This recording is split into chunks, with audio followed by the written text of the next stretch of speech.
Memory of Solferino, the very book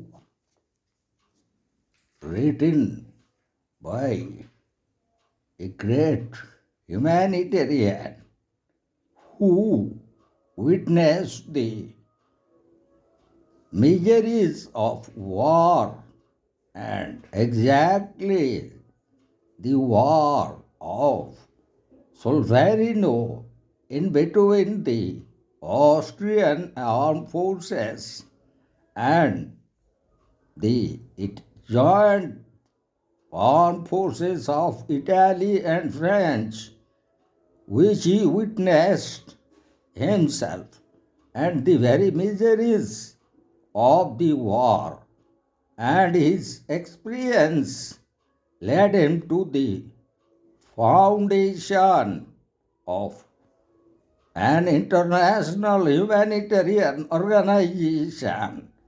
So it was a story almost 160 years ago. On 24th June 1859, a young Swiss businessman was traveling in a horse-drawn carriage in the mountainous region in the north Italy near the small town of Solferino.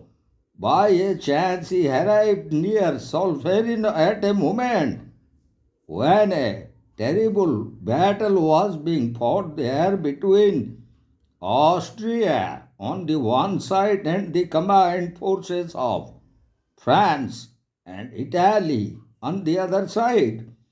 As darkness descended on the battlefield, 40,000 dead and wounded lay scattered on the field at Solferino and its near approaches. There was practically nobody who could give any help or even little water to any of the wounded soldiers. As night came, their cries filled the air. The young traveler felt conscience stricken to feel that such a large number of suffering people should lie uncared for. He called together young men and women of the neighboring areas and tried to organize medical relief to the wounded. Among the wounded were soldiers of different nationalities such as Austrians, Prussians, Italians, and French. Similarly, among the helpers also, there were people belonging to different countries. Many of the volunteers hesitated to give relief to soldiers who had perhaps only a few hours ago killed their countrymen. It was the problem of difference in nationalities between the wounded and their helpers. The young Swiss man, whose name was John Henry Dunant, appealed to everybody to rise above such sentiments. Oh, when the lives of unfortunate wounded men hung in the balance, all are brothers, he said. In the face of suffering, those who want to help should not think of the nationality of the sufferers. It was really a help given by one man to one of his brothers and nothing more. Dunant himself worked day and night to make arrangements for the treatment and comforts of the wounded. His inspiring leadership brought a tremendous response from the volunteers. Men, women, and even children rushed forward to give whatever help they could. Relief goods were brought with money given by DUNANT as well as collection made by the other volunteers. Having organized this relief war, DUNANT went to the French army and persuaded the commanders to release captured Australians, doctors, and medical supplies so that they could be of use to the wounded soldiers. After days of war, the wounded were gradually transferred to hospitals and other places of treatment, and the public forgot all that had happened on the battlefield of Solferino and on the days following it. But the suffering of the soldiers made such a deep impression on Dunant's mind that he decided to find out some way of preventing such a large-scale suffering after battles which might take place in future. So he wrote the book named as A Memory of Solferino, in which he described the agony with which so many soldiers had died. At the end of the book, he proposed that to prevent this suffering and loss of human lives in future, an international voluntary organization should be formed in time of peace so that when war breaks out, its members should be able to organize relief work in aid of wounded at the proper time. He also proposed that to make this assistance on the battlefield possible, nations of the world should reach an agreement declaring wounded soldiers as well as the medical men who went forward to help them as neutrals. After this principle was accepted, it would be possible for such volunteers to go to the battlefield in aid of the injured. Dunant's book, A Memory of Solferino, created a great effect on the minds of people of Europe.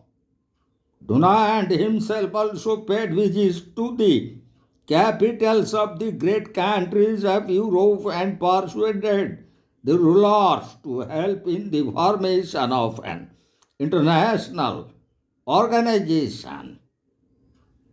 In Geneva, the Society for Public Welfare took up his cause and appointed a committee of 5 persons with Dunant himself as the secretary to advise ways and means for giving effect to the proposals made in his book.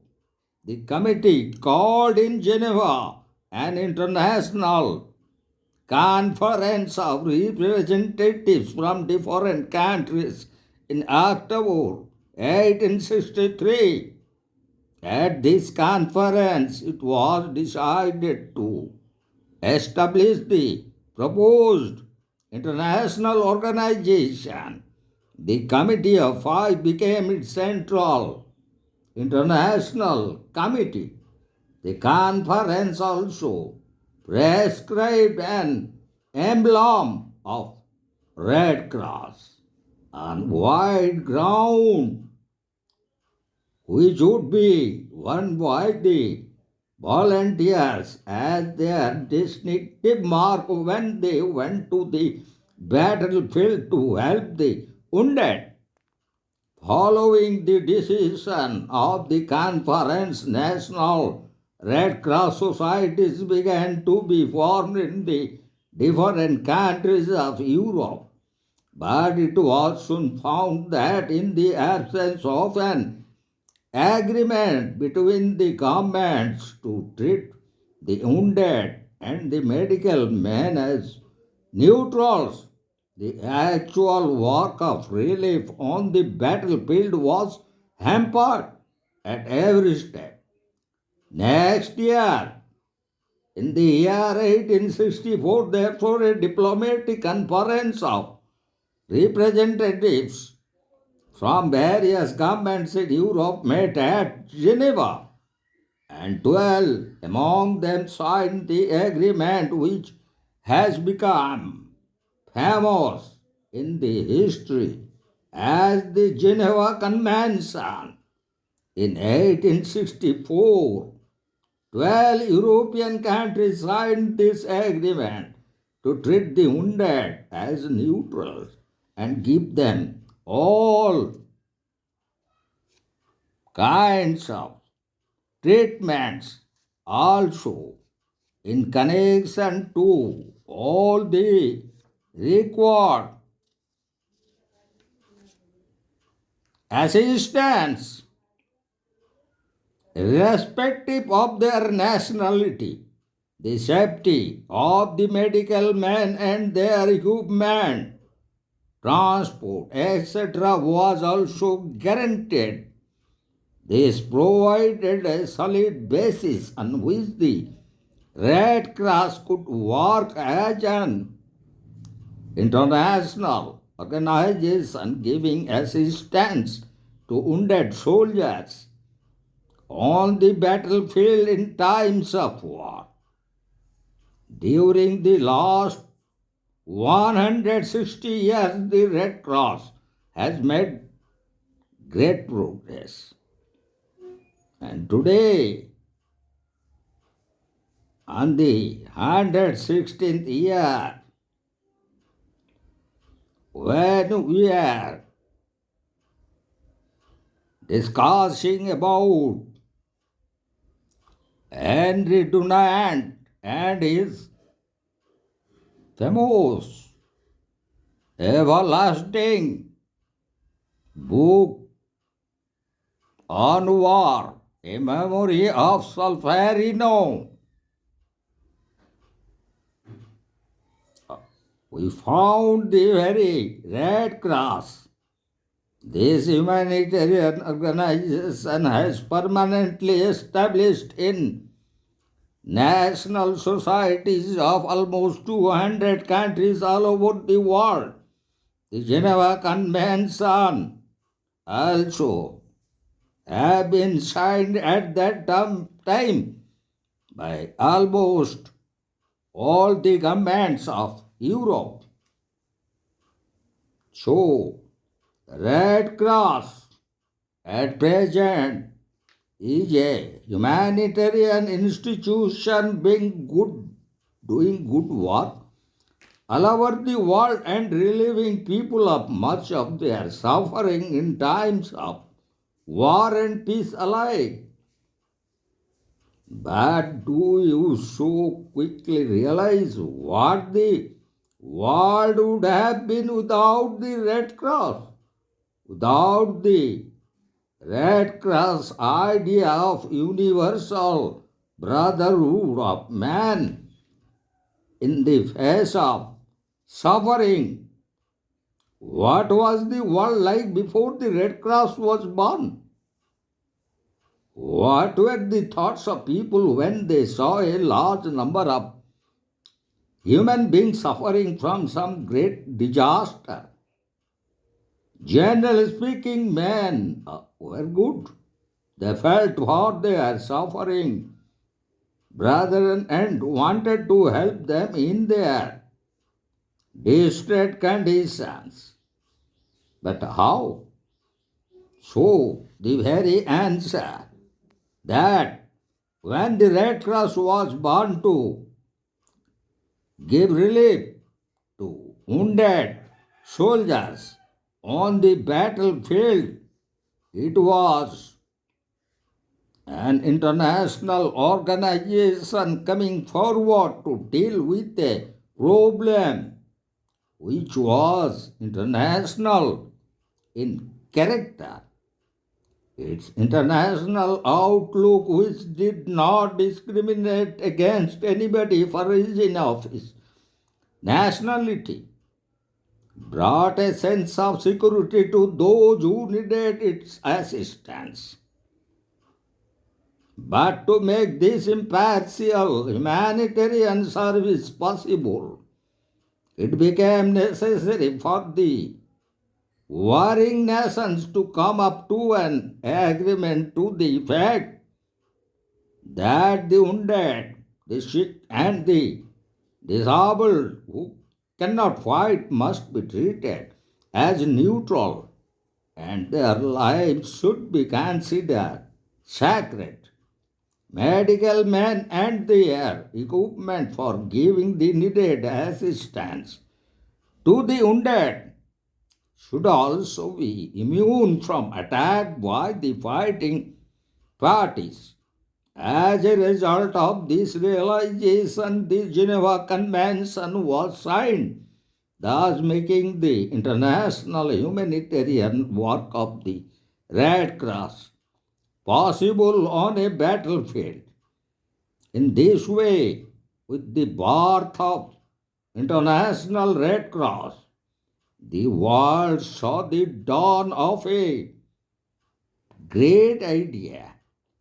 Men who are in distress deserve assistance and not enmity, nor should they be callously left alone.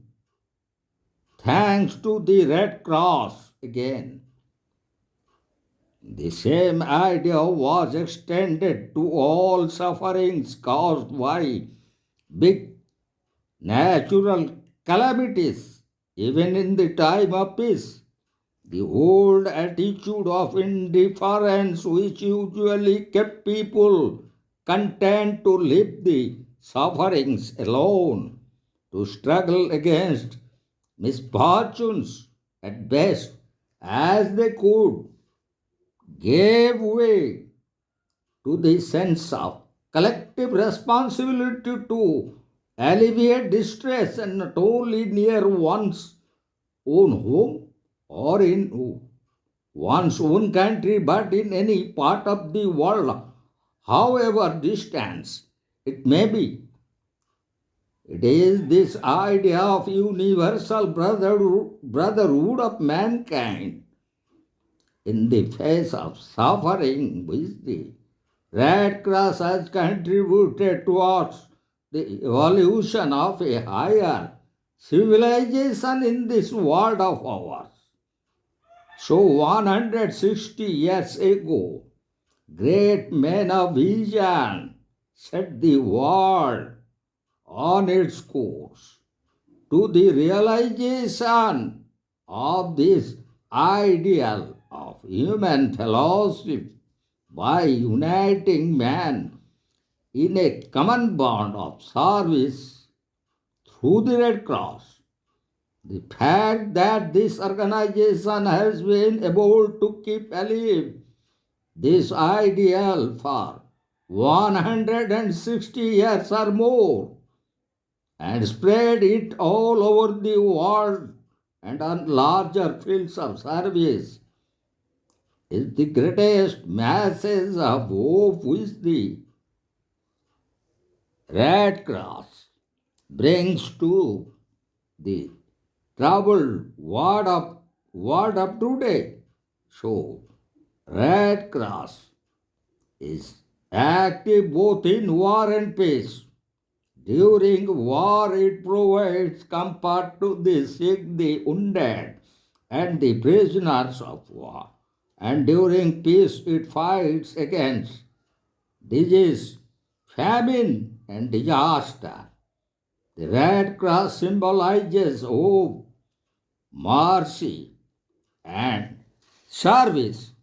So, in that context, we would like to conclude in our own word also that this great man who visualized and also made his personal effort in the formation of the International Red Cross by witnessing the miseries of those soldiers, wounded, sick, and dead who were crying at the War of Solferino in 1859.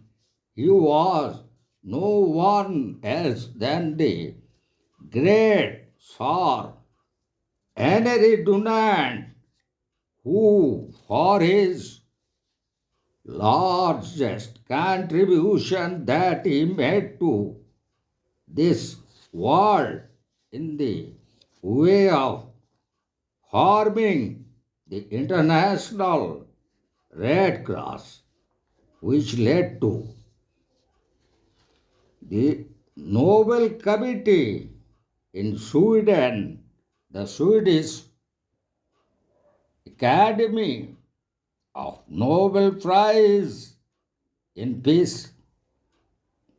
That very international honor was in its first initial year in 1901. The first Nobel Prize in Peace was awarded to Sir HENRI DUNANT for his outstanding, remarkable, and everlasting contribution in the field of universal humanitarian organization by formation of the International Red Cross.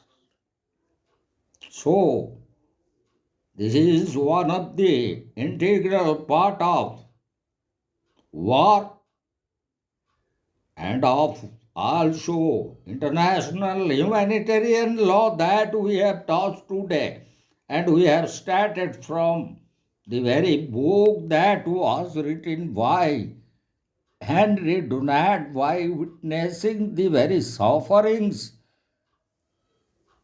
at the battlefield of Solferino, in the very battle in between the Austrian forces in one side and on the other side the joint forces of French and Italy.